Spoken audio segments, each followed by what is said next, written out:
Hello दोस्तों, एक बार फिर से आप सभी का स्वागत करता हूं दैया सॉल्यूशन यूट्यूब चैनल पर। मैं लोकेश दैया। आरपीएफ एसआई एग्ज़ाम और आरपीएफ कांस्टेबल एग्ज़ाम के लिए जीके जीएस की मैराथन क्लास रहेगी। इसमें 2019 में पूछे गए जीके के क्वेश्चन रहेंगे, जीके जीएस के, यानी प्रीवियस ईयर के क्वेश्चन पेपर रहेगा ये। इसका पार्ट 1 यानी 25 क्वेश्चन कर चुके हैं, पार्ट 1 कम कर चुके हैं, पार्ट 2 रहेगा यानी 26 से लेकर 50 क्वेश्चन तक इसमें क्वेश्चन आंसर रहेंगे। अगर 25 वाले करने हैं 1 से 25 तक, तो वो पार्ट नंबर 1 है जो हमने अपलोड कर दिया है। अगर आपको ये टेस्ट अच्छा लगता है या मैराथन क्लास अच्छी लगती है तो एक लाइक कर देना। अगर आपको चैनल उपयोगी लगे तो चैनल को सब्सक्राइब कर सकते हैं। बिना देरी से फर्स्ट क्वेश्चन से शुरू करेंगे। चलते हैं फर्स्ट क्वेश्चन पर। क्वेश्चन नंबर 26 है। पहले बता देता हूँ, पहले भी बता दिया, यानी 1 से 25 तक हम पार्ट 1 में कर चुके हैं डिटेल के साथ। जो भी करंट अफेयर के क्वेश्चन थे या रिलेटिव क्वेश्चन थे वो भी कर लिए। तो 26 क्वेश्चन से शुरू करेंगे। क्वेश्चन नंबर 26, संयुक्त राष्ट्र यानी यूएन के नए सतत विकास यानी एसडीजी के अनुसार कब तक हर प्रकार की निर्धनता को दूर करने का लक्ष्य निर्धारित किया गया, यानी किस वर्ष, 2020, 2028, 2030 या 2025। तो कब किया गया है, तो ऑप्शन सी सही रहेगा। आपको पता चल गया होगा 2030 तक सभी प्रकार की, यानी हर प्रकार की निर्धनता को दूर करने का लक्ष्य लिया गया है। सभी लोग शांति और समृद्धि का आनंद ले सकेंगे। अगर पूछा जाए जो सतत विकास लक्ष्य है इसके पैमाने कितने रहेंगे, तो लक्ष्य तो 17 विकास लक्ष्य हैं जो पूरे करने होंगे। 17 विकास लक्ष्य हैं जो पूरे करने होंगे। अगर पूछा जाए सतत विकास लक्ष्य की शुरुआत कब की गई थी, यानी एसडीजी की शुरुआत यानी प्रभाव में कब आया था, तो 1 जनवरी को आया था। ये 1 जनवरी 2016 को। अपनाया कब था, अगर जब अपनाया पूछे तो कब अपनाया गया था, 2015 में। यूएन की बैठक थी, कौन सी बैठक, तो 70वीं बैठक में अपनाया गया था। आगे बढ़ते हैं अगले क्वेश्चन पर। अब अगले क्वेश्चन का रुख करते हैं। Question number 27। क्वेश्चन नंबर 27 दे रखा है, लाई हरोबा त्योहार निम्न में से किस राज्य में मनाया जाता है। कौन सा, लाई हरोबा, केरल, जम्मू कश्मीर, मणिपुर या राजस्थान। तो ऑप्शन इसका सी सही रहने वाला है, यानी मणिपुर राज्य में। अगर पूछा जाए लाई हरोबो का अर्थ क्या है, यानी शाब्दिक अर्थ क्या होता है इसका त्यौहार का, तो देवताओं के आमोद और प्रमोद, देवताओं का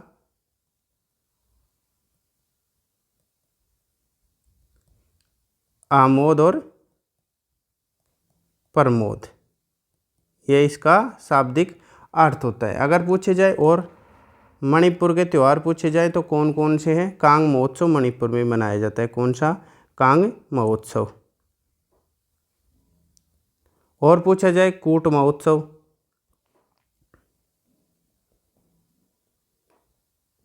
योसांग महोत्सव,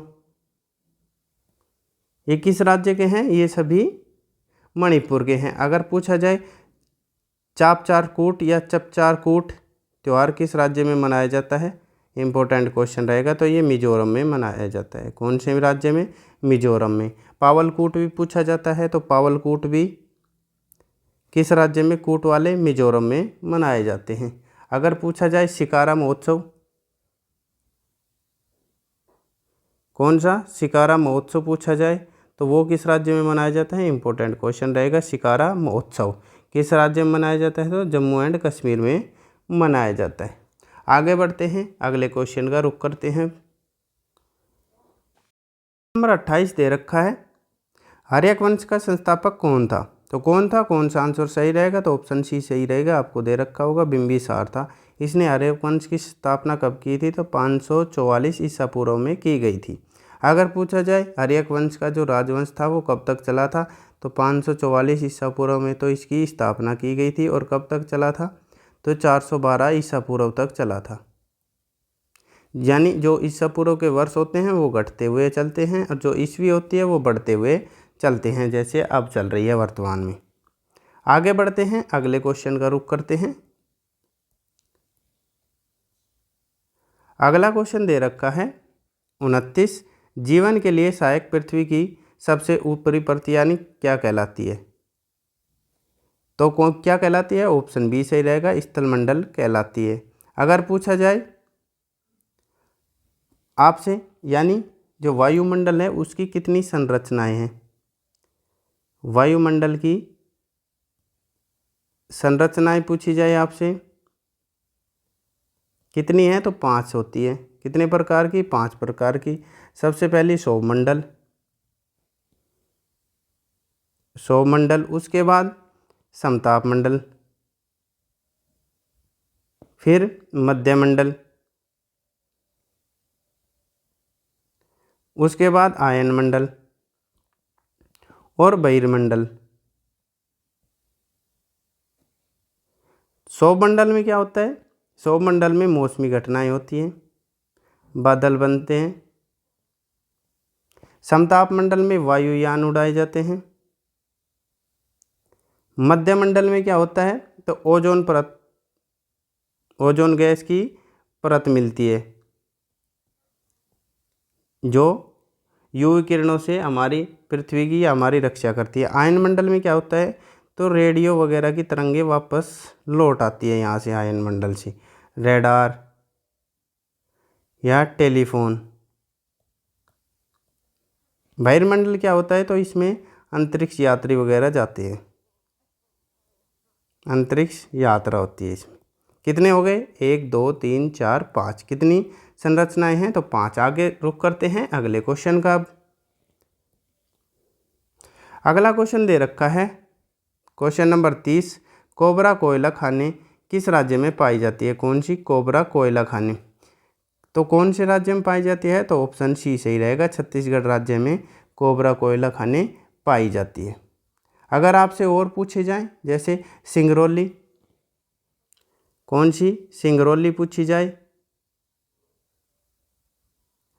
कोयला क्षेत्र यानी कोयला खान कहाँ पे है? तो ये यूपी में है, यानी उत्तर प्रदेश में है। अगर तालचेर पूछी जाए, कोयला खाने, या रामपुर पूछी जाए, तो ये कहाँ पे है? तो ये उड़ीसा राज्य में है, तालचेर और रामपुर। अगर आपसे पूछी जाए कामपटी पूछी जाए, कामपटी कोयला खदानें या कोयला क्षेत्र, और बंदर पूछी जाए, या चंदा वर्धा पूछी जाए, चंदा वर्धा, तो ये किस राज्य की हैं? तो ये महाराष्ट्र राज्य में है कोयला खदानें। अगर सिंगरेनी पूछी जाए, सिंगरेनी किस राज्य में है? तो ये तेलंगाना में है। ये सभी कोयला की खानें हैं। पांडुर पूछी जाए आपसे, तो पांडुर कोयला क्षेत्र यानी कोयला खाने कहाँ पे है? तो ये आंध्र प्रदेश में है, आंध्र प्रदेश में है। ये सभी कोयला खदानें और राज्य दे रखे। चंदावर्धा कहाँ पे है? तो महाराष्ट्र में। बंदर या कामपटी ये सभी महाराष्ट्र की है। सिंगरेनी ये तेलंगाना की है। और आंध्र प्रदेश की कौन सी है? तो पांडुर है। आगे बढ़ते हैं अगले क्वेश्चन पर। अगला प्रश्न दे रखा है क्वेश्चन नंबर 31। भारत में खारे पानी की सबसे बड़ी झील कौन सी है? खारे पानी की सबसे बड़ी झील या तटीय झील भी कह सकते हैं इसे, तटीय झील भी कह सकते हैं। तो कौन सी है? ऑप्शन डी सही रहेगा, चिल्का, जो किस राज्य में स्थित है? अगर पूछा जाए तो उड़ीसा राज्य में स्थित है। और कैसी है ये? खारे पानी की झील है। अगर विश्व की खारे पानी की पूछी जाए, सबसे बड़ी विश्व की खारे पानी की पूछी जाए आपसे, तो क्या आंसर होगा? तो कैस्पियन सागर होगा। कौन से? कैस्पियन सागर होगा। अगर पूछा जाए वेम्बनाड झील किस राज्य में है? तो ये केरल राज्य में स्थित है। अगर इसके बारे में पूछा जाए तो ये भारत की सबसे लंबी झील है, भारत की सबसे लंबी झील है। पुलिकेट झील किस किस राज्य में है? तो ये आंध्र प्रदेश में भी फैली हुई है, और तमिलनाडु में भी फैली हुई है। एक ऑप्शन मिले तो एक कर देना, आंध्र प्रदेश हो तो आंध्र प्रदेश और नहीं तो तमिलनाडु में मिलेगी। कौन सी? पुलिकेट झील। अष्टमुडी झील तो ये केरल राज्य में स्थित है। वेम्बनाड तो ये भी केरल राज्य में ही स्थित है।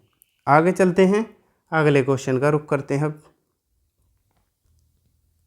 अगला प्रश्न दे रखा है क्वेश्चन नंबर 32, राष्ट्रीय मानवाधिकार आयोग किस मंत्रालय के अंतर्गत आता है? तो किस मंत्रालय के? तो ऑप्शन डी सही रहेगा, गृह मंत्रालय के अंतर्गत आता है। अगर पूछा जाए राष्ट्रीय मानवाधिकार आयोग की स्थापना किस अधिनियम के तहत, अगर अधिनियम पूछा जाए आपसे तो 1993 का तो अधिनियम होगा।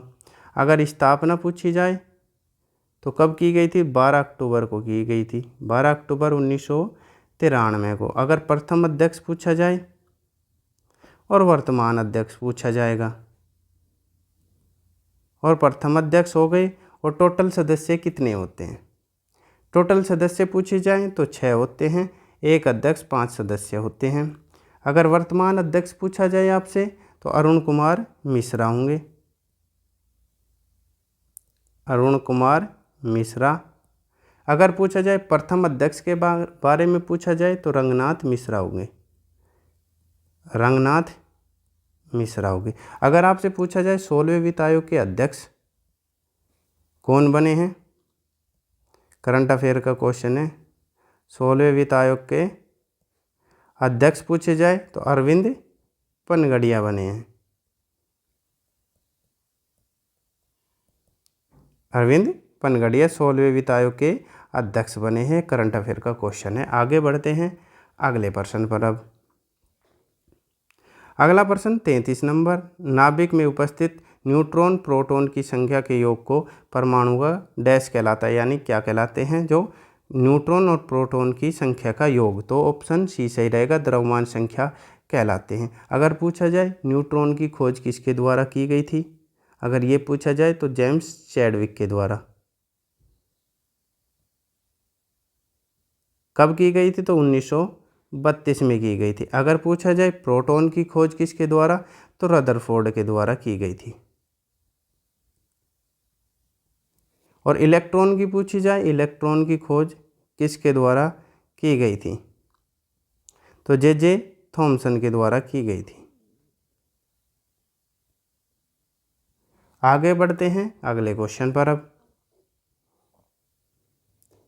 अगला क्वेश्चन दे रखा है क्वेश्चन नंबर 34, जल जनित बीमारी निम्न में से कौन सी है, यानी जल से होने वाले रोग कौन सा है?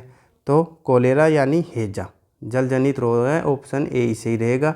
अगर और पूछे जाए जल जनित रोग के बारे में तो डायरिया होगा, डायरिया, हैजा हो गया, टाइफाइड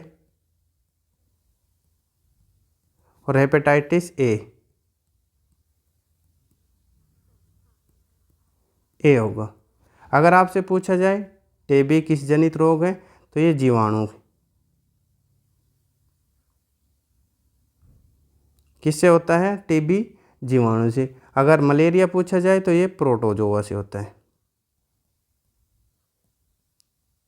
याद रखना किससे होता है मलेरिया? प्रोटोजोआ से होता है। खसरा पूछा जाए तो ये विषाणु से होता है, वायरस जनित रोग है। आगे बढ़ते हैं अगले क्वेश्चन का रुख करते हैं। क्वेश्चन नंबर 35, बेफिन द्वीप निम्न में से किस महाद्वीप में स्थित है? कौन सा? बेफिन द्वीप तो किस महाद्वीप में है? ऑप्शन डी सही रहेगा, उत्तरी अमेरिका में है, और ये कनाडा का सबसे बड़ा द्वीप है। कौन से देश का? तो ये कनाडा देश का सबसे बड़ा द्वीप है। अगर वैसे पूछा जाए तो विश्व का 5वां बड़ा देश है, देश कह रहा हूँ सॉरी, विश्व का 5वां बड़ा द्वीप है, द्वीप है। अगर आपसे पूछा जाए ग्रीनलैंड कहाँ स्थित है और किस देश का अधिकार है द्वीप पूछा जाए तो ये डेनमार्क का हिस्सा है, डेनमार्क देश का हिस्सा है। अगर पूछा जाए कहाँ पे स्थित है, तो स्थित पूछा जाए आपसे तो उत्तरी अमेरिका महाद्वीप में स्थित है, उत्तरी अमेरिका में। आगे चलते हैं, अगले क्वेश्चन का रुख करते हैं। अगला क्वेश्चन दे रखा है 36, पिच शब्द का संबंध किस खेल से है? कौन सा पिच शब्द? तो कौन सा सही रहेगा? पिच आप सभी को पता होगा, ऑप्शन डी सही रहेगा। किस पे खेल से है? क्रिकेट से है। आगे बढ़ते हैं अगले क्वेश्चन पर। अब अगला क्वेश्चन दे रखा है क्वेश्चन नंबर 37, सभी ग्रह सूर्य के चारों ओर डैश कक्षा में घूमते हैं, यानी किस कक्षा में घूमते हैं? जैसे वर्गाकार, गोलाकार या दीर्घवृत्ताकार, ऐसे अंडाकार में। तो कौन सा सही रहेगा? सभी ग्रह सूर्य के, ऑप्शन डी सही रहेगा, दीर्घवृत्ताकार कक्षा में घूमते हैं ये। आगे चलते हैं अगले क्वेश्चन पर। अगर इसमें पूछे जाए, जैसे बुध और शुक्र के बारे में पूछा जाता है ज़्यादा, बुध ग्रह के कितने उपग्रह हैं? बुध और शुक्र का तो कितने हैं? दोनों के 0 0, यानी कोई उपग्रह नहीं है बुध और शुक्र का। अगर पूछा जाता है परिभ्रमण गति क्या रहती है?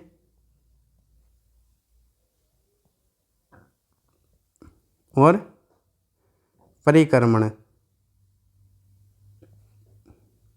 गति में क्या होता है? अगर परिभ्रमण पूछा जाए तो इसमें दिन रात बनते हैं, दिन और रात। अगर परिक्रमण तो ऋतु परिवर्तन, जैसे शरद ऋतु आती है तो ऋतु परिवर्तन किस में होते हैं? परिक्रमण गति में होते हैं। और दिन रात छोटे बड़े होते हैं। दिन रात किस में बनते हैं? तो परिभ्रमण में। और दिन और रात छोटे बड़े होते हैं, वो किस में होते हैं?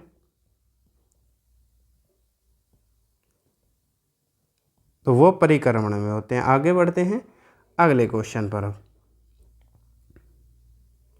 अगला क्वेश्चन दे रखा है क्वेश्चन नंबर 38, कोशिका के सूत्री विभाजन के पश्चात जनक कोशिका की तुलना संतति कोशिका में डैश बचते हैं। तो कितने बचते हैं? तो ऑप्शन सही रहेगा, बराबर बचते हैं। आगे बढ़ते हैं अगले क्वेश्चन पर। अगला क्वेश्चन दे रखा है क्वेश्चन नंबर 39, मौजूदा सेवा को नई सेवा के रूप में फिर से लागू करने के लिए दिए गए अनुदान को क्या कहा जाता है? तो ऑप्शन सी सही रहेगा, टोकन अनुदान कहा जाता है, या सांकेतिक अनुदान भी कह सकते हैं। कौन सा? सांकेतिक अनुदान भी कहा जा सकता है। अगर पूछा जाए, जैसे एक मौजूदा में सेवा चल रही है और दूसरी सेवा को के लिए, जैसे नई सेवा के लिए धन की आवश्यकता होती है, तो उसे टोकन अनुदान कहते हैं। और ये किससे, कहाँ से लिए जाते हैं? तो ये लोकसभा में वोट से हासिल किया जाता है। लोकसभा में वोट कराई जाती है, उसके बाद ये टोकन अनुदान मिलता है। आगे बढ़ते हैं अगले क्वेश्चन का रुख करते हैं। अगला प्रश्न दे रखा है क्वेश्चन नंबर 40, चित्तौड़ में विजय स्तंभ की स्थापना किसने कराई थी? कौन सा? विजय स्तंभ। चित्तौड़ कहाँ का है? तो ये राजस्थान राज्य का है। चित्तौड़ में विजय स्तंभ तो किसने बनवाया था? तो ऑप्शन बी सही रहेगा, राणा कुंभा के द्वारा बनाया गया था। और इसका निर्माण कब से कब तक हुआ था? 1440 के और 1448 के मध्य में हुआ था। अगर क्यों कराया था विजय स्तंभ का? तो सारंगपुर की लड़ाई पर विजय हुई थी राणा कुंभा की। किस लड़ाई पर? सारंगपुर की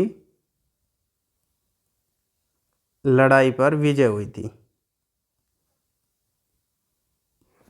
राणा कुंभा कहाँ के शासक थे? अगर पूछा जाए तो ये मेवाड़ के राजा थे। कहाँ के? मेवाड़ राजा थे ये। अगर पूछा जाए विजय स्तंभ के वास्तुकार कौन थे? अगर वास्तुकार के बारे में पूछा जाए आपसे तो कौन थे? राव जेता थे।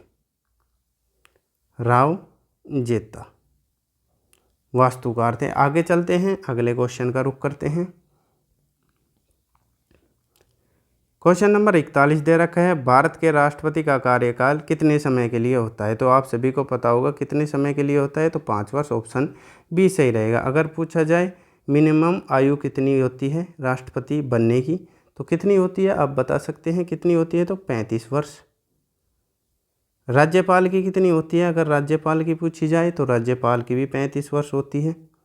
अगर लोकसभा सदस्य या प्रधानमंत्री बनने की मिनिमम उम्र कितनी होती है, तो लोकसभा सदस्य बनने की 25 वर्ष होती है और राज्यसभा सदस्य बनने की 30 वर्ष होती है। याद रखना 30 वर्ष होती है राज्यसभा सदस्य बनने की। अगर पूछा जाए वर्तमान में कौन से नंबर के और कौन राष्ट्रपति है, वर्तमान में तो 15वें राष्ट्रपति हैं। कौन है, तो द्रौपदी मुर्मू ने। द्रौपदी मुर्मू है। और पूछा जाए शपथ की कब ली गई थी, तो 25 जुलाई को ली गई थी इन्होंने शपथ 2022 में। उससे पहले 2015 से लेकर और 2021 तक झारखंड की राज्यपाल थी। अगर पूछा जा सकता है डीप में क्वेश्चन, तो झारखंड की राज्यपाल के रूप में इन्होंने काम किया था। कब, 2015 से 2021 तक। 22 में 25 जुलाई 2022 में 15वें राष्ट्रपति के रूप में शपथ ली है इन्होंने। आगे बढ़ते हैं अगले क्वेश्चन पर। अब अगला क्वेश्चन दे रखा है क्वेश्चन नंबर 42, निम्न में से कौन सी पहाड़ी सतपुड़ा पर्वतमाला का भाग नहीं है, दे रखा है। तो कौन सी नहीं है, तो नल्लामाला पहाड़ियाँ नहीं है। और ये किस राज्य में स्थित है, अगर पूछी जाए तो ये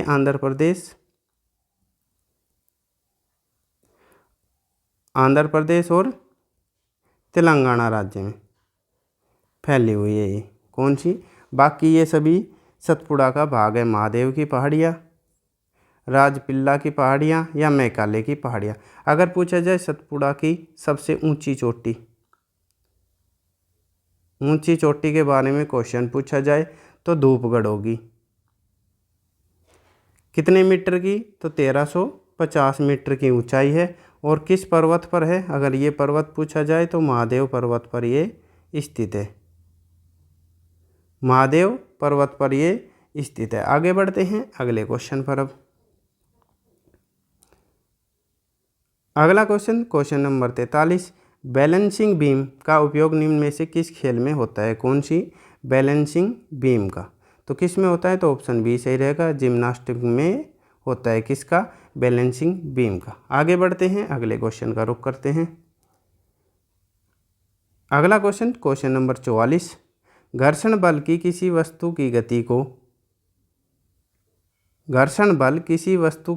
को क्या करता है, तो ऑप्शन डी सही रहेगा। क्या करता है, तो विरोध करता है। किसी वस्तु की गति का विरोध करता है। आगे बढ़ते हैं अगले क्वेश्चन पर। अब क्वेश्चन नंबर 45 है, राज्य मानवाधिकार आयोग के अध्यक्ष की नियुक्ति किसके द्वारा की जाती है। राज्य दे रखा है, राज्य मानवाधिकार, यानी राज्य में जो मानवाधिकार आयोग के अध्यक्ष होते हैं उसकी नियुक्ति किसके द्वारा की जाती है, तो ऑप्शन डी सही रहेगा। हर राज्य के राज्यपाल के द्वारा की जाती है। आगे बढ़ते हैं अगले प्रश्न पर। अब अगला प्रश्न दे रखा है क्वेश्चन नंबर 46, निम्न में से कौन सी नदी भारत की सबसे बड़ा डेल्टा बनाती है, जो सुंदरवन डेल्टा है। तो कौन सी नदी बनाती है, तो ऑप्शन ए सही रहेगा, गंगा नदी। और इसकी लंबाई कितनी है, तो 25, 20 और कहीं दे रखी है 25 किलोमीटर। अगर पूछा जाए इसे राष्ट्रीय नदी का दर्जा कब दिया गया था, गंगा नदी को राष्ट्रीय नदी का दर्जा कब मिला था, तो ये मिला था, अगर डेट पूछी जाए तो 4 नवंबर 2008 को दिया गया था। और जो गंगा के तहत एक योजना भी चलाई गई थी, नमामि गंगे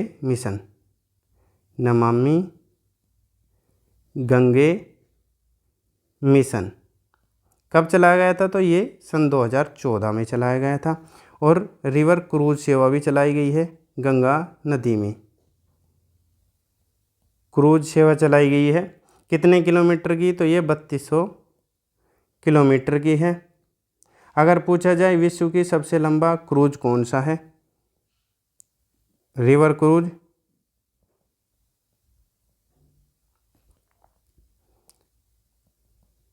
अगर रिवर क्रूज पूछा जाए तो कौन सा होगा, MV गंगा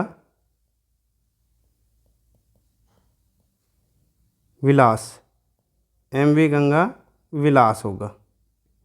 और इसने यात्रा कितने दिन में, तो 50 दिन में अपनी पूरी यात्रा की है। 50 दिन में पूरी यात्रा की है इसमें। किस नदी में, गंगा नदी में। और ये जो क्रूज है ये कहाँ से कहाँ तक चलता है, तो वाराणसी से लेकर डिब्रूगढ़ तक चलता है। वाराणसी गंगा नदी और डिब्रूगढ़ असम में है, जो किस नदी के है, तो ये ब्रह्मपुत्र नदी में। आगे बढ़ते हैं अगले क्वेश्चन पर। अब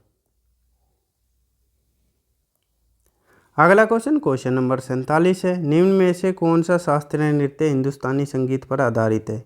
हिंदुस्तानी संगीत पर आधारित है कौन सा शास्त्रीय नृत्य है, तो ऑप्शन बी सही रहेगा। कथक यानी उत्तर भारत या यूपी का शास्त्रीय नृत्य है। भरतनाट्यम कहाँ का शास्त्रीय नृत्य है, तो ये तमिलनाडु का है। कुचिपुड़ी अंधे लोग खा जाते हैं, यानी आंध्र प्रदेश होगा इसका। कथकली और मोहिनीअट्टम केरल का होंगे शास्त्रीय नृत्य। आगे बढ़ते हैं, अगले क्वेश्चन का रुख करते हैं। अगला क्वेश्चन दे रखा है 48। 10वें सिख गुरु निम्न में से कौन थे, यानी 10वें या अंतिम सिख गुरु कह सकते हैं, अंतिम गुरु भी कह सकते हैं। तो कौन थे, तो ऑप्शन सी सही रहेगा। गुरु गोविंद सिंह थे और इन्होंने खालसा पंथ की स्थापना की थी। किसकी, खालसा पंथ की। कब की थी, तो वैसाखी के दिन 1699 में की गई थी। अगर पूछा जाए अर्जुन देव कौन से गुरु थे, अगर अर्जुन देव के बारे में पूछा जाए तो 5वें गुरु थे ये, और पहले शहीद थे, पहले सिख शहीद। गुरु नानक ये प्रथम गुरु थे। अगर प्रथम गुरु पूछे जाए तो गुरु नानक। और तेग बहादुर कौन से थे, तो ये 9वें गुरु थे, और ये दूसरे सिख शहीद थे। पहले कौन थे, तो पहले अर्जुन देव थे। दूसरे सिख शहीद पूछा जाए कौन थे, गुरु तेग बहादुर थे। आगे रुक करते हैं अगले क्वेश्चन का। अगला क्वेश्चन दे रखा है 49वां। कराधान का निपटान करने के लिए वित्त विधेयक के संबंध में संसद के किस सदन में एक विधेयक पेश किया जाता है, यानी संसद के 2 सदन होते हैं, उच्च सदन और निम्न सदन। तो किस में किया जाता है, तो ऑप्शन सी सही रहेगा, लोकसभा, जिसे निम्न सदन भी कहा जाता है, सदन भी कहा जाता है। और राज्यसभा को उच्च सदन कहा जाता है। अगर पूछा जाए धन विधेयक का वर्णन किस अनुच्छेद में है, तो अनुच्छेद 110 में है। अगर पूछा जाए वित्त आयोग का अनुच्छेद 280 में वित्त आयोग का वर्णन है, आयोग के बारे में। अगर पूछा जाए अनुच्छेद 112 में किसका वर्णन है, तो बजट का है, वार्षिक वित्तीय विवरण। अगर पूछी जाए जो निधि होती है, निधि वो कितने प्रकार की होती है, 3 प्रकार की होती है। कैसे, जैसे संचित निधि,